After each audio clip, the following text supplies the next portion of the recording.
Most collectors focus on the moment a collectible changes hands. The auction hammer falls, the deal closes, the collection grows. But the real story doesn't start there. It starts the day after. Because the moment a collectible enters your collection, something else begins. A silent test, a test of authenticity, a test of history, a test of trust. Today we're exploring what really happens after provenance gaps appear in the world of collectibles. When the ownership record becomes incomplete, when documentation disappears, and when the quiet risks begin to grow. Because in the collectibles world, value isn't just about rarity, it's about history. And when that history has missing chapters, everything changes.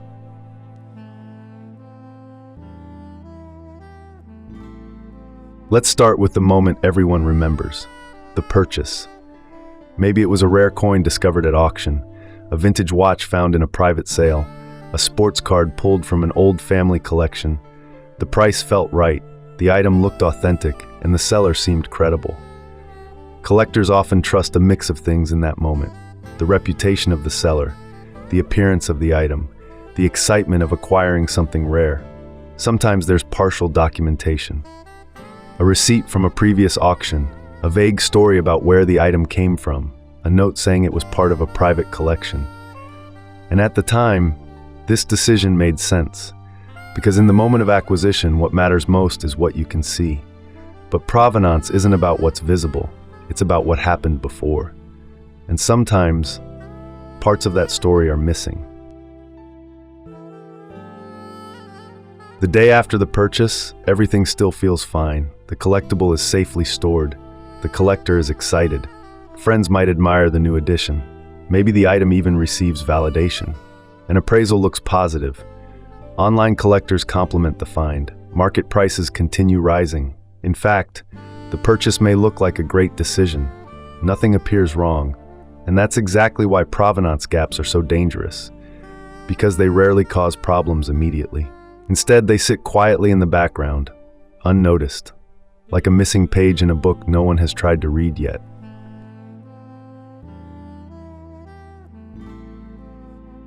This is where the invisible shifts begin.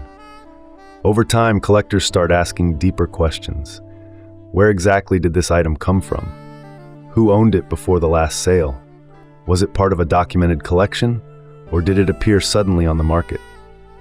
These questions matter because provenance serves several important roles. It confirms authenticity, it protects against stolen artifacts, it validates historical significance, and it strengthens resale value. When provenance gaps exist, small concerns begin to emerge. Auction houses may request additional documentation. Potential buyers ask for ownership history. Experts begin examining the item more carefully. None of this feels dramatic, but the confidence surrounding the collectible starts to change. And confidence is one of the most valuable currencies in collecting.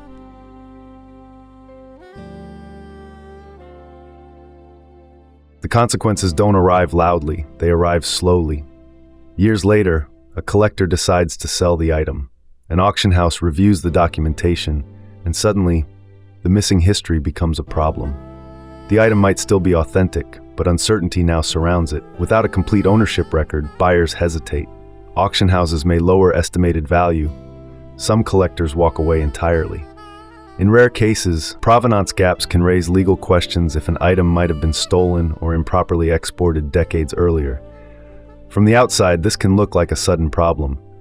But the truth is, nothing broke overnight. The issue existed from the beginning. It just took time to surface.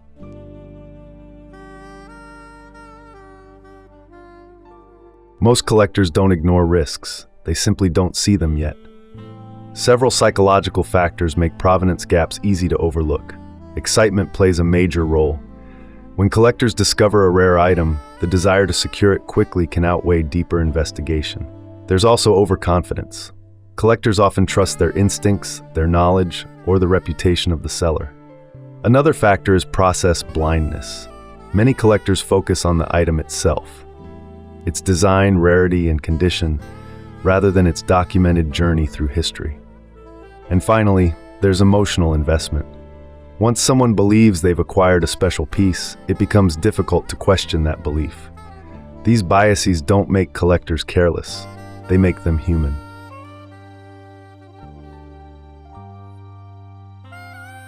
Experienced collectors approach provenance very differently. They don't just study the collectible, they study the paper trail. Professionals ask questions like, who owned this item before the last sale? Is there documented auction history? Are there photographs of the piece from earlier collections? Does the timeline make sense historically?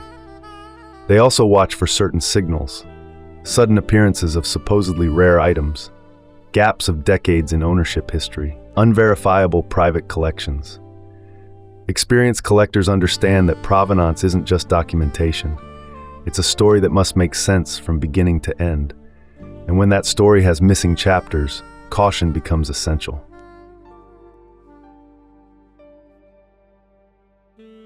The lesson isn't don't collect, and it isn't never buy something without perfect documentation.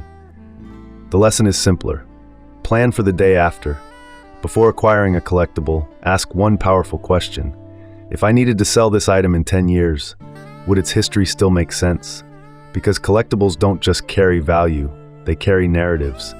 And the strongest collections aren't just rare, they're well documented.